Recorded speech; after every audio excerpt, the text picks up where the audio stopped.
ताजमहल मुमताज की याद में शाहजहां के द्वारा बनवाया गया विश्व प्रसिद्ध महल ताजमहल।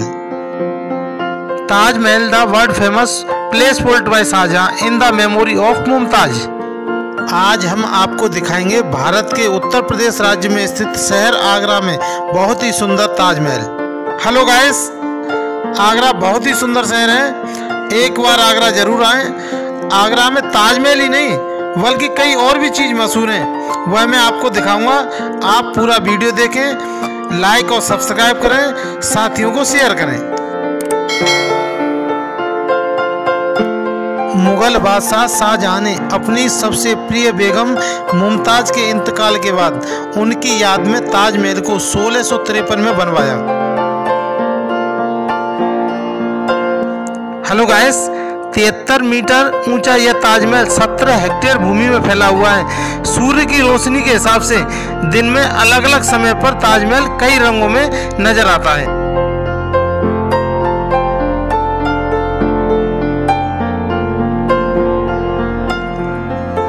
साथियों, ताजमहल को बनाने में करीब 22 वर्ष का समय लगा।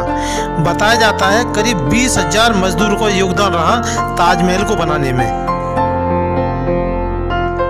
जिंदा है शाहजहां की चाहत अब तक, जवान है मुमताज की उल्फत अब तक। जाकर देखो ताजमहल को यारो, पत्थर में भी टपकती है मोहब्बत अब तक।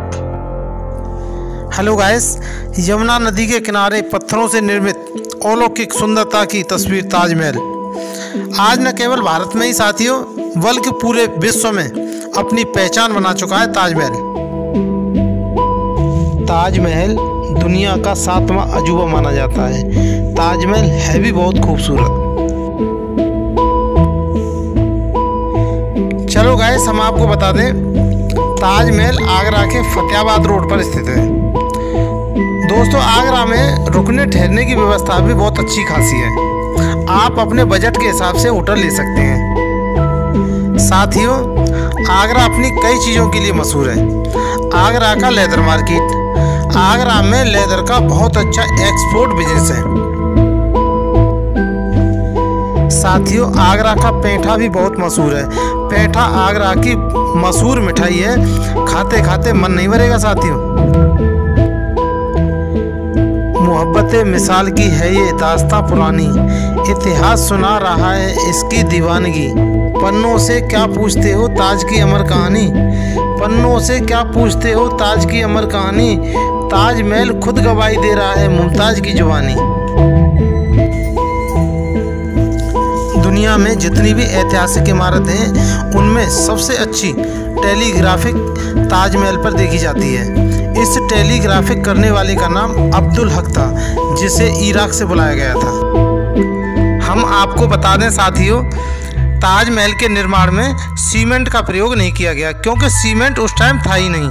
क्योंकि सीमेंट का आविष्कार 1824 में एस्पेदिन नामक व्यक्ति ने किया, जबकि ताजमहल के कंस्ट्रक्शन का कार्य 1631 में शुरू हुआ। इसका मतलब सीमेंट वाकई नहीं था। एक अचंभित और बहुत ही रहस्य की बात, आखिर पत्थरों को आपस में चिपकाया कैसे गया?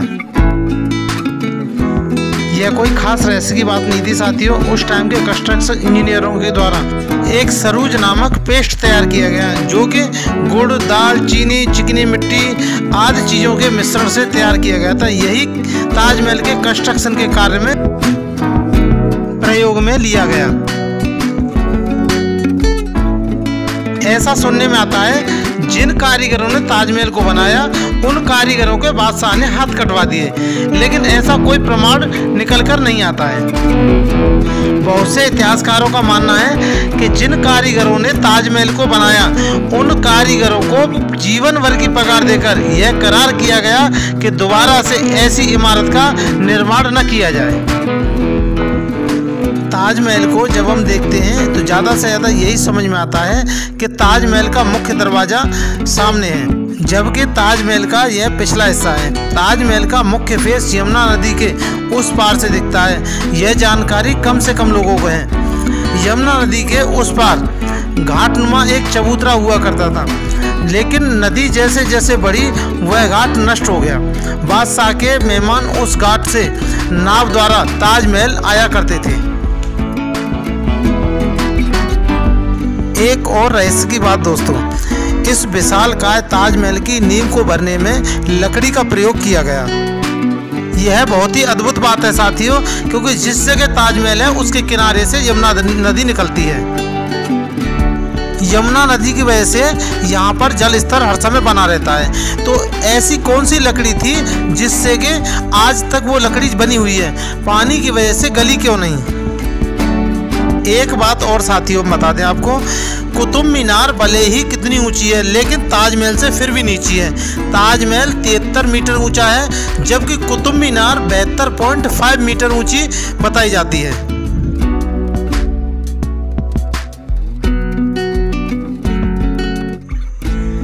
दोस्तों, मुगलों के द्वारा जितने भी मकबरे बनाए गए उनमें ताजमहल की कलाकृति सबसे अहम मानी जाती है। एक सबसे हैरान कर देने वाली बात, आपने सोशल मीडिया के माध्यम से काफ़ी सुना होगा कि ताजमहल जिस जगह स्थित है वह ताजमहल नहीं शिव मंदिर था। असल में इस बात को जन्म देने वाले 1979 में एक भारतीय लेखक पीएन हॉक थे। इसी पर उन्होंने ताजमहल द ट्रू स्टोरी नामक एक किताब भी लिखी थी। यह दावा भी किया गया था कि ताजमहल नहीं शिव मंदिर है। इतना ही नहीं, 2000 में इसके लिए सुप्रीम कोर्ट में अर्जी भी दी गई, लेकिन सुप्रीम कोर्ट ने इसे रद्द कर दिया। ताजमहल शिव मंदिर था ऐसा कोई भी तथ्य स्पष्ट नहीं होता है, लेकिन ताजमहल शाहजहां ने बनवाया इस बात का सबूत इतिहास देता है। अगर हम न होते तो गजल कौन कहता, अगर हम न होते तो गजल कौन कहता, आपके चेहरे को कमल कौन कहता, यह तो करिश्मा है मोहब्बत का, वरना पत्थरों को ताजमहल कौन कहता। मुमताज की याद में बनवाया शाहजहां ने ताजमहल। साथियों, ताजमहल देखने में बहुत ही सुंदर लगता है। आगरा बहुत ही सुंदर शहर है साथियों, आगरा घूमने में बड़ा मजा आता है। ताजमहल की वजह से आगरा और भी सुंदर बन जाता है। मोहब्बत में पत्थर सजाने वाले को शाहजहां कह दिया, प्यार में जलने वाले को परवाना कह दिया, दफना दिया मोहब्बत को पत्थरों के नीचे और लोगों ने उसे मुमताज का ताजमहल कह दिया।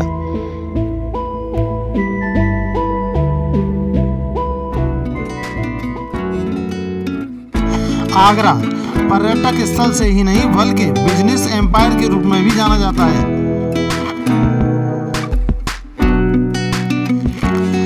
आगरा में भारत से ही नहीं बल्कि विदेशों से भी पर्यटक घूमने आते हैं गाइस। आगरा आने के लिए गाइस ट्रेन, बस, हवाई यात्रा भी उपलब्ध है। लखनऊ और दिल्ली के मध्य यह शहर आगरा मध्य बिंदु के रूप में भी दिखता है। आगरा में बहुत ही ऐतिहासिक चीज देखने को मिलती है और खुद आगरा अपने आप में एक लाजवाब शहर है।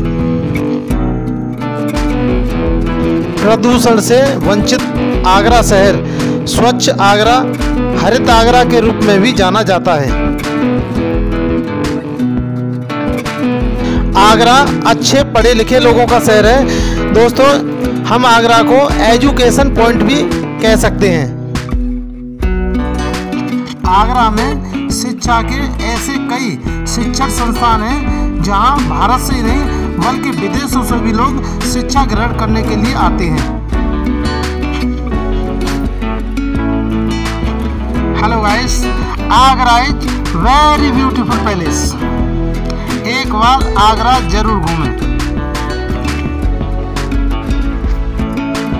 वक्त ने इंसान को क्या बना दिया, वक्त ने इंसान को क्या बना दिया, किसी को कवि तो किसी को कातिल बना दिया। दो फूलों का बोझ उठा न सकती मुमताज, और देखो शाहजहां ने उस पर ताजमहल बना दिया।